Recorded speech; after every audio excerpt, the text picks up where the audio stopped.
영어 절대평가 그 세 번째 해가 시작되었습니다. 작년 수능에서는 1등급 비율 5.3%, 시사하는 바가 굉장히 컸는데요. 이번 시간에는 절대평가 무엇이 바뀌었는지, 사라진 것들이라는 주제를 가지고 올 1년 동안 어떤 방식으로 영어 학습을 해 나가야 할지에 대해서 생각해보는 시간을 갖도록 하겠습니다. 지난 2년 동안 얘들아, 절대평가는 이런 거야. 상대평가랑 크게 다른 게 없어. 문제도 똑같고 물어보는 답도 똑같고, 다만 평가하는 방식에 있어서 점수가 90점인 1등급의 급간이 달라진 것 뿐이야. 쉬운 수능이 아니야. 공부는 이렇게 해야 돼, 저렇게 해야 돼. 많이 이야기를 했죠. 처음 들어보는 친구들도 있고, 아니면 들어본 친구들도 있을 겁니다. 참 웃기는 게, 영어 선생님, 영어 공부를 이렇게 하는 거야 라고 얘기하면 왠지, 그래, 너 먹고 살기 힘든가 보다. 나를 영어 학습의 세계로 인도하려고 하는 것이냐. 이런 부정적인 느낌을 갖고 있는 친구들이 상당히 많았던 것도 사실이에요. 시험이 끝나봐야, 그때, 맞아, 그때, 걔 누구? 공감? 네, 걔가 했던 말이 맞는데? 이렇게 결론이 나는 경우가 많아서, 올해 또 시작하는 이 시점에, 여러분, 절대평가는 이런 겁니다. 뭔 이런 겁니다. 뭔 이런 겁니다. 라고 내가 얘기해봐야, 또 그냥, 영어 선생님이 그냥 하는 이야기로 들을 것 같아서, 한번 팩트를 가지고 얘기해볼게요. 팩트 가지고. 지난 수능이 끝나고 문제가 많았죠. 특히 국어에서 모든 게 끝나버려서, 평가원에서 크게 사과를 하는 일까지 벌어졌는데, 그때 살짝 영어도 들어있었거든요. 자료 영상을 보면서 평가원은, 나 말고, 저도 그렇게 생각하지만, 평가원은 절대평가 영어에 대해서 어떻게 생각하고 있고, 그리고 학생들한테 무엇을 바라고 있으며 어떻게 하기를 바라는지 같이 생각해보는 시간을 먼저 갖도록 할게요. 같이 보면서 얘기합시다. 볼게요. 이게 수능 끝나고 발표를 하시고 질의응답 시간에 한 기자분이 영어에 대한 질문을 하세요. 그때 평가원 관계자분께서 답변하는 장면인데 같이 보겠습니다. 질문부터 봅시다. 영어 같은 경우는 지난해에 비해서 좀 등급이 좀 하향되면서 좀 고르게 분포하는 경향을 보였었는데, 이런 기조를 유지를 하는 건지 아니면 이번보다 조금 더 쉽게 출제할 그런 생각을 갖고 있는지 궁금합니다. 여러분도 가장 많이 궁금해하는 부분일 것 같아요. 작년 말고 그 전에 영어가 너무 쉬워서 작년에 좀 어려울 수도 있을 거다라는 예상으로 공부를 했던 학생들도 있고, 아니야, 이해될 거라고 공부했던 친구도 있을 텐데, 마찬가지로 올해도 그럼 작년에 좀 어려웠으니까 좀 더 어렵게 하려나? 쉽게 걸려나? 이런 예상들을 할 거란 말이죠. 거기에서 맞춰 공부하려고 할 텐데, 거기에 대한 평가원의 생각을 들어보겠습니다. 답변 드리겠습니다. 영어가 절대평가로 전환되면서 일부에서 영어 시험이 앞으로 쉬운 수능이 되지 않나, 이런 평이 있었습니다. 일부가 아니죠. 네. 이렇게 하는 사람들이 많이 있을 겁니다. 그런데 저희가 알고 있는 절대평가는 교육과정의 성취 기준을 얼마나 잘 달성했나 알아보는 시험으로 저희는 보고 있습니다. 근데 이 교육과정의 성취 기준에는 고, 중, 저난도의 성취도가 존재하고 있습니다. 따라서 영어 문항을 설계할 때는 저희가 어떻게 하고 있냐면, 높은 성취 기준을 측정하기 위한 고난도 문항, 낮은 성취 기준을 측정하기 위한 저난도 문항 등 다양한 난이도를 가진 문항으로 전체 검사지를 설계하고 있습니다. 따라서 절대평가라고 해서 쉬운 수능이다, 이런 표현은 저희가 적절치 않다고 이렇게 생각됩니다. 자, 분명히 들으셨죠? 평가원도 이렇게 생각하고 있어요. 절대평가는 쉽다가 아니라고요. 라고 주구장창 저도 얘기했고, 실제로도 말씀하고 계시죠. 여러분 머릿속에 먼저 지워야 할 한 가지는, 절대평가가 쉽다가 아니라고. 평가 기준이 고난도, 저난도가 분명히 존재한다 라고 말씀하고 계시네요.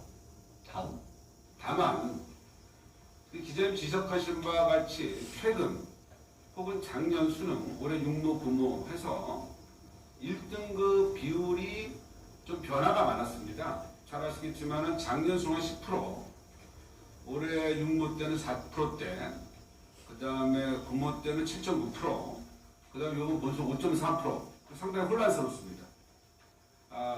물론 저희가 그 실제로 1등급 비율을 정하는 거에 대해서는 저는 이렇게 보고 있습니다.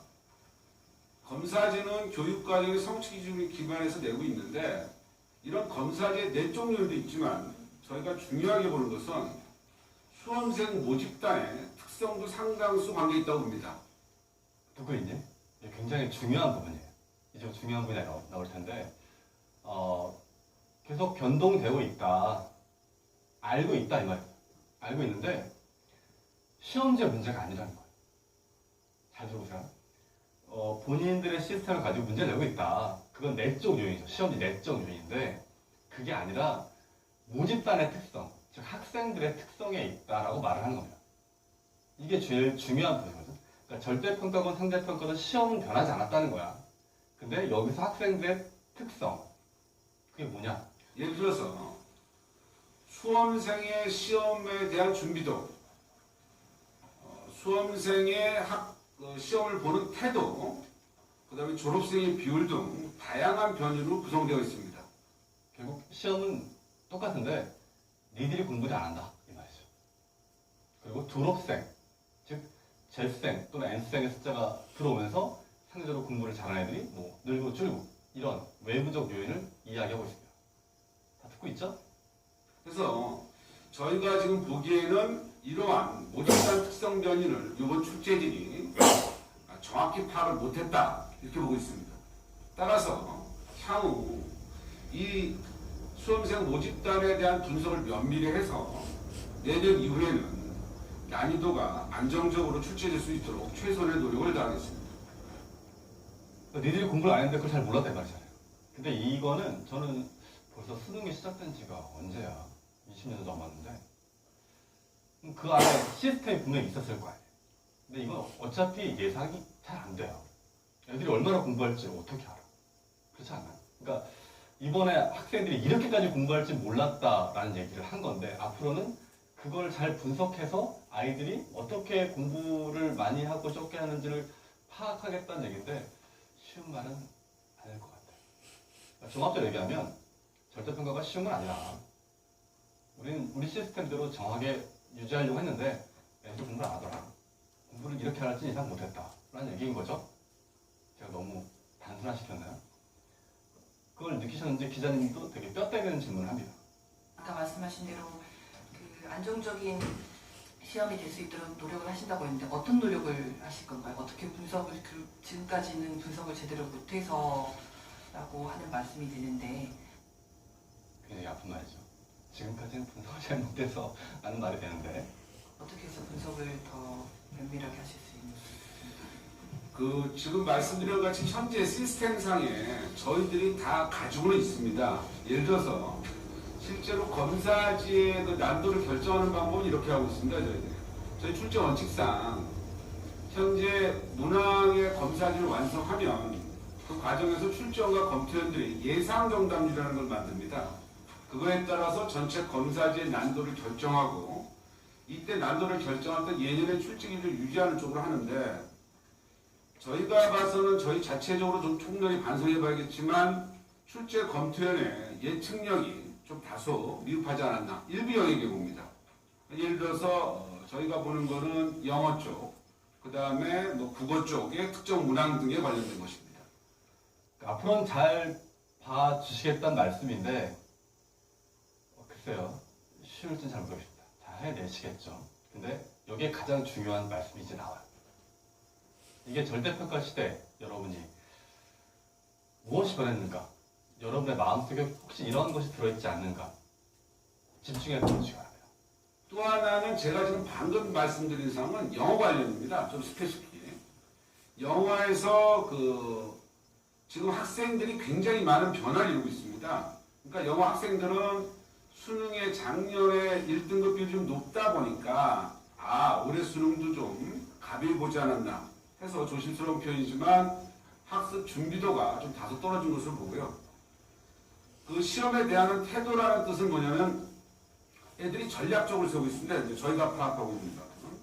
그러니까 영어에선 100점이나 99점, 95점 만들 필요 없다. 9점만 넘으면 1등이기 때문에 전략적으로 대하고 있습니다. 그런 것들이 저희가 현장의 반응과 실제로 많은 경로에서 확인되고 있는데 그거에 대한 좀 면밀한 검토도 좀 필요합니다. 여기까지입니다. 여러분이 찾아보셔도 됩니다. 실제 있는 거 제가 만든 거 아니고요. 근데 절제평가 시대 학생들의 어떤 태도 변화를 이제 알았다는 게 전 놀랐습니다. 원래 당연히 그렇게 될 거라는 건 누구나 알 수 있지 않을까요? 시스템이 이렇게 만들어져 있는데 학생들만 탓하면 안 되죠. 90점만 넘으면 되는데 다 공부 안 하는데 그러면 나만 혼자 열심히 해? 이렇게 생각하기 쉽지 않잖아요. 그러니까 그것까지도 미리 예상을 하고 만드셨으면 좋지 않을까라는 생각을 하는데 지금이라도 학생들의 어떤 변화된 특성을 반영해서 하신다고 하니까 믿어보겠습니다. 근데 그걸 어떻게 반영할지는 글쎄요. 저도 모의고사 만들어보지만 단어 하나, 쉼표 하나의 위치만 바꿔도 정답률과 오답률은 크게 변합니다. 근데 그걸 수십만 명의 학생의 모집단을 통해서 조절한다는 것이 과연 얼마나 현실적으로 가능한지는 모르겠어요. 그러니까 종합하자면 이런 얘기죠. 절대평가는 쉽다가 아니다. 원래 갖춘 시스템을 바탕으로 예년의 기조를 유지하려고 노력하고 있다. 그런데 학생들이 전략적으로 공부하면서 학습량이 굉장히 줄어들었다. 그래서 생각보다 아이들이 어려워하는 것이다. 이게 결론이죠. 자, 그리고 올해는 어떻게 될까요? 작년에 어려웠어. 그럼 두 부류가 있겠죠. 재작년에는 쉬웠고 작년에 어려웠으니까 올해는 쉬울 거야 라고 예측하는 부류. 그럼 공부를 좀 덜 하겠죠. 작년엔 쉬웠고 이번엔 어려웠으니까 기조를 유지한다면 좀 더 어렵게 공부해야겠다라고 마음 먹지만 옆에 애들이 안 하니까 같이 안 하는 부류. 이렇게 두 부류가 존재할 걸로 생각이 됩니다. 자, 그럼 이번 시간에 이제 제가 드리고 싶은 말씀은, 자, 그러니까 얘들아, 봤지? 공부 열심히 해. 이것도 하고 저것도 하고 저것도 하고 저것도 해. 이런 잔소리하고 싶었던 게 아니라, 그러면 뭘 해야 되지?를 역으로 생각해 보는 거예요. 절대평가 시대가 되면서 학생들의 학습 태도, 시험에 임하는 자세, 이런 게 변화됐다고 말씀하셨잖아요. 실제로 그래요. 변화됐거든요.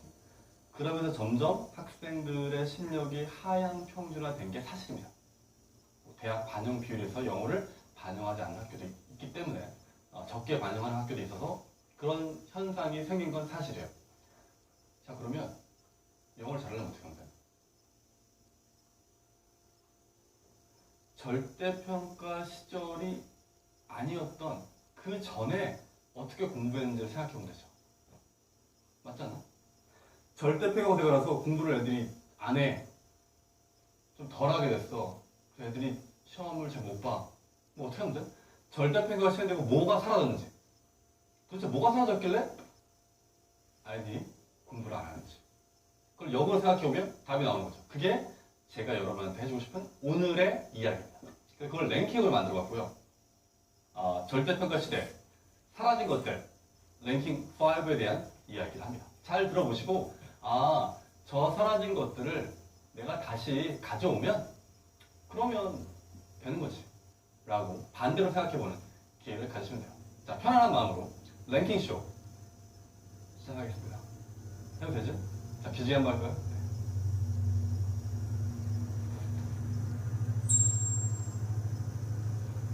자, 그러면 바로 시작해보겠습니다.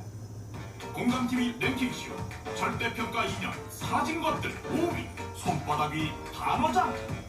상대평가 시절 집, 학교, 학원, 독서실은 물론 버스, 지하철 안에서까지 언제나 학생들 손에 들려있었던 단어장.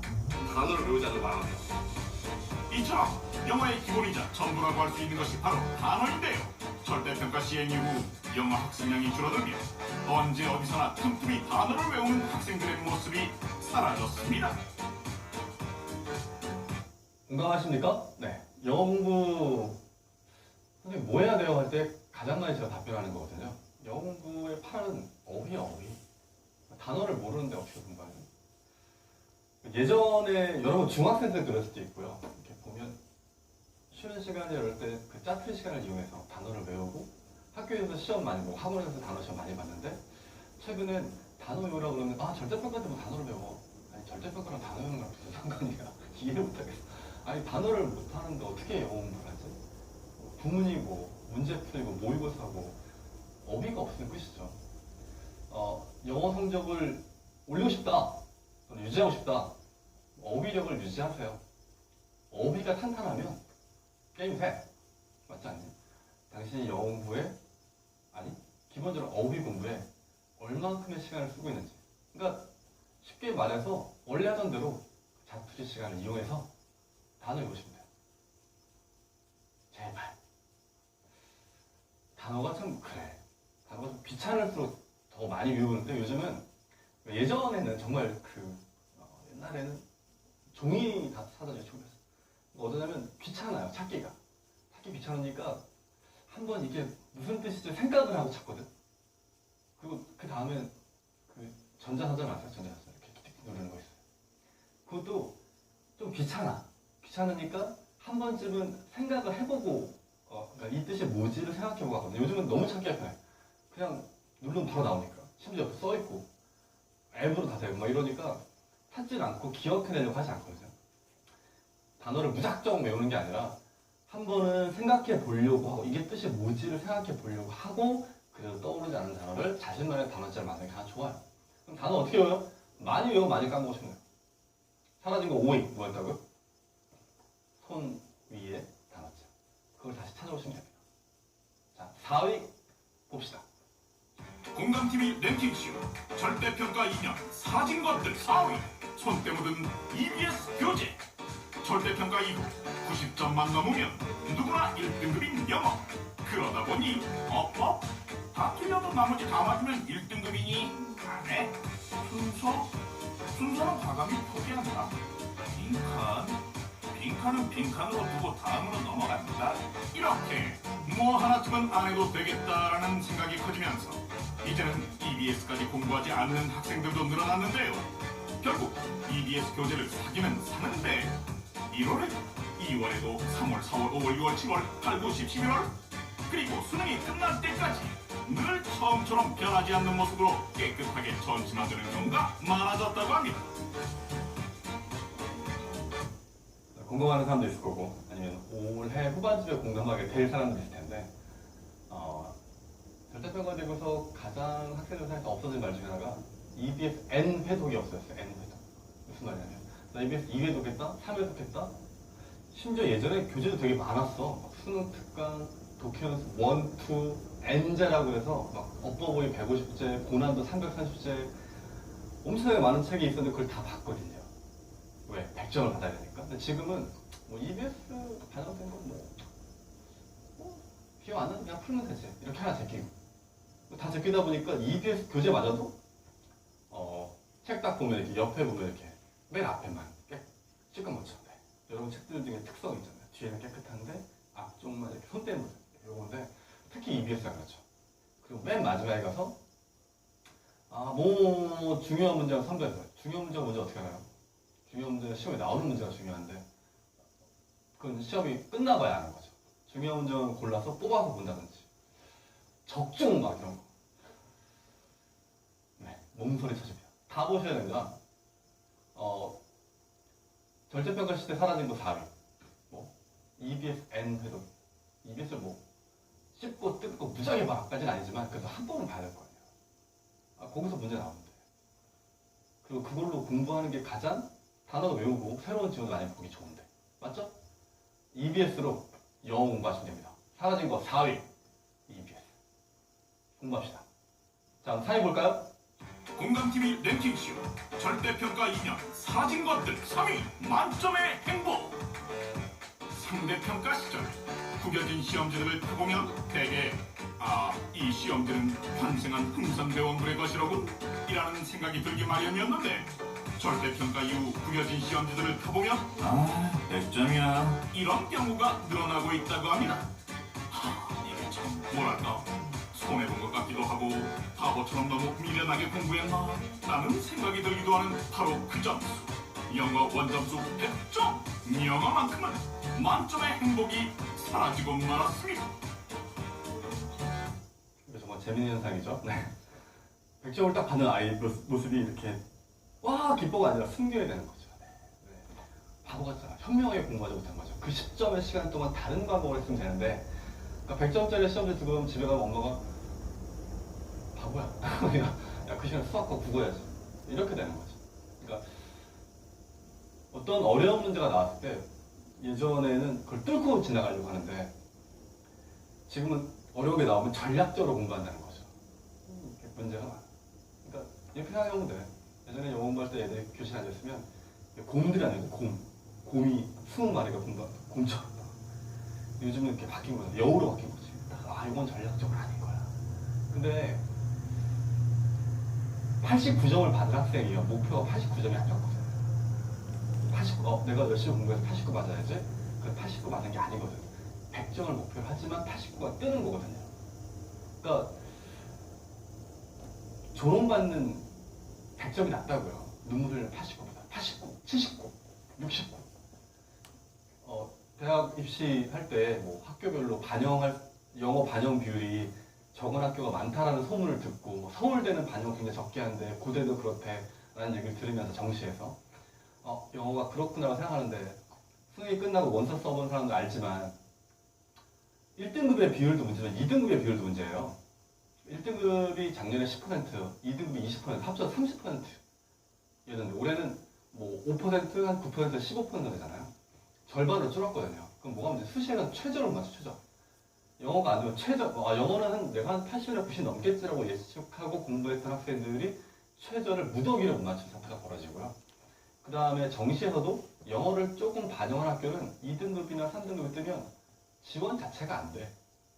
라는 거를 언제 알아? 원서 영역에 가서 알게 되죠. 절대평가 시대에 사라진 것들, 만점의 행복입니다. 100점 맞으면 기뻐야 되는데, 내가 해냈다라는 성취감 들어야 되는데, 왠지 내가 이렇게 머쓱해지고, 머쓱하고, 뭐 이렇게 이상해지는 이런 것들이 별로 좋은 현상은 아닌 것 같아요. 눈물 흘리고, 아무것도 못하는 89보다는 차라리 조롱당하는 100점이 되죠. 오케이? 자, 2위는 뭐가 있을까요? 공감TV 랭킹쇼 절대평가 2년 사라진 것들 2위 버락 오바마. 영어가 절대평가로 바뀌게 된 것에 미국의 44대 대통령 버락 오바마가 어마어마한 영향을 줬다는 것을 알고 있는 사람은 없을 것입니다. 왜냐하면 그것은 사실이 아니기 때문인데요. 뭔가 엄청난 비밀이 있을 것이라고 생각했던 분들 죄송합니다. 그런데 왜 오바마가 2위냐? 절대평가로 전환된 2017년 오바마의 임기가 끝나게 되었거든요. 그래서 2017년 이후 백악관에서 진짜로 사라져버린 오바마가 2위. 뭐 어쩌라는 거냐? 피디가 재밌냐 이거? 네. 계획이죠? 네. 우수하고 하나도 안 끼고 어디가 오는지 모르겠네. 왜 절대평가 시대까지는 상대평가 시대에는 오바마가 계셨고요. 네. 절대평가는 뭐 트럼프가 왔다 뭐 그런 얘기인 것 같아요. 그렇게 따지면 뭐 다 되죠. 네. 어디가 오는지 모르겠네. 손발에 몰아들었는데 그렇게 따지면 절대평가 시대에 사라진 게 뭐가 있죠? 뭐 박광일의 귀여움, 뭐 네. 임정환의 젊음 뭐 이런 것도 있고 네. 말 잘했죠. 한성원 선생님의 몰래 없었구나. 네. 뭐 이런 것들도 다 되는 거네. 헛소리했을 때. 네. 그냥 절대평가 시절이 되면서 뭐가 바뀌었지? 이런 얘기였나 봐요. 네. 다음 때로 늦지 마시고요. 네. 대망의 1위 갑니다. 공감TV 랭킹쇼 절대평가 2년 사라진 것들 대망의 1위 영어. 여기는 분명 한국인데 말이죠. 눈만 뜨면 언제 어디서나 영어가 보이는데요. 하지만 유일하게 영어가 없는 곳이 있습니다. 그곳은 바로 수험생의 공부 계획. 데스크토프니 내가 1등급 내가 안 받은 이유 오르가운 10점 눈기만 배 모든 정답 이제 공부해볼까? 가방에 영어가 없습니다. 국어 이만큼 수학 이만큼 한국 이만큼 그리고 영어 이만큼 오케이 계획대로 되고 있어 계획에 영어가 없는 것과 같습니다. 영어? 나는 대학 갈 수 있다던데? 영어? 절대평가잖아. 이런 마음이 되다 보니 수험생에게서 영어가 사라지게 되었습니다. 자, 절대평가 시대에 사라지는 것 영어. 네. 맞는 것 같아요. 네. 애들이 책가방에서 책 꺼냈는데 영어책이 없어. 당황하자. 계획표를 딱 본다. 영어가 없어. 당황하자. 계획대로 되고 있는 거지. 영어는 언제 하죠? 생각날 때. 그게 영어가 안 되지. 모의고사 한번 풀고 이렇게. 지금 절대평가 시대에 사라진 것들이라는 주제를 얘기를 했는데, 그럼 이 결론이 뭐예요? 네. 내가 하고 싶은 애가 뭐 같아? 공부해라죠. 무슨 공부? 영어 공부. 영어 공부 어떻게 하면 되냐고? 영어를 해, 좀. 영어는 언어입니다, 언어. 그래서 감각이 굉장히 살아있어야 돼요. 그러니까 뭐라 그럴까? 지식을 축적하는 과목이 아니기 때문에 몰아서 하는 것보다 나눠서 하는 게 좋거든요. 그러니까 뭐 일주일치를 몰아서 뭐 3시간, 4시간을 주말에 하는 것보다 하루에 1시간씩 잘라서 하는 게 중요해요. 매일 하는 게 중요해요, 매일. 그러니까 영어를 공부해본 사람들은 알지만 널 포함해서 한 이틀 안 하잖아요. 그 다음에 딱 보면 다시 읽히는데 시간이 좀 걸려요. 이게 다시 돌아오는데. 그러니까 그런 거 뭐 그런 사람 못 봤어요? 막 그 요즘 막 대한 외국인 막 이런 분들 보면 한국에 오래 살다 보면 자기 나라 언어를 까먹잖아요. 그러니까 이 언어는 노출이고 그다음에 그 감각이기 때문에 계속 안 하면 그 감각을 다시 돌리는데 오래 걸려요. 저도 해외여행 가면 물론 영어를 잘하는 편은 아니지만 이게 확 들어오는데 좀 적응하는 시간이 걸리거든요. 네? 수능 영어도 마찬가지예요. 영어를 공부하는데 어떻게 하느냐? 매일 조금씩 하다가 매일. 그러니까 한 번에 길게 팍 잡고 하는 게 아니라 시간이 짧아도 매일 본인의 공부 계획서 안에 영어가 들어있으면 된다는 거예요. 어떻게 알아요? 단어 외우고 EBS 공부하고 어려운 거 나왔다고 빈칸 순서 넘어가지 말고 100점을 목표로 영어 공부를 하라. 많이 들어본 적이 아니에요. 원래 그렇게 공부하는 겁니다. 원래 영어는 그렇게 공부하는 거고 공부 원래 그렇게 하는 거야. 근데 절대평가가 쉬울지도 모른다라는 근거 없는 믿음 때문에 학생들의 태도만 변한 거죠. 시험은 변하지 않았어요. 라고 평가가 얘기하잖아. 절대평가는 쉽다가 아니라잖아요. 니네가 공부를 안 한 거라잖아요. 그럼 남창나고 있는데. 그럼 저는 어떻게 얘기하면 돼? 그럼 어떻게 하냐? 어떻게 변하는지에 대해서 여러분이 고민할 게 아니에요. 여러분은 고민할 시간에 뭐 하는데? 공부하시면 돼요. 어떻게? 매일 뭐부터? 어휘 그리고 어려운 게 나오면 피해가지 않은 태도로 100점을 목표로 공부하면 돼. 누구나 아는 얘기죠. 너무나 당연한 얘기죠. 근데 그 당연함이 그 당연한 태도가 당신이 원하는 지점까지 보내줄 겁니다. 자, 오늘 절대평가 시대 사라진 것들이라는 주제를 가지고 랭킹쇼를 해봤어요. 공감하시나요? 이 중에 공감되는 분이 있다면 맞지. 그런 깨달음이 있다면 하시면 돼요. 어렵지 않습니다. 뭐 작년에 좀 어려웠으니까 쉽게 나오겠지. 이런 생각 하지 말고 평가원도 무엇이든 하지 말고 고민할 시간 공부하시면 돼요. 오케이? 여러분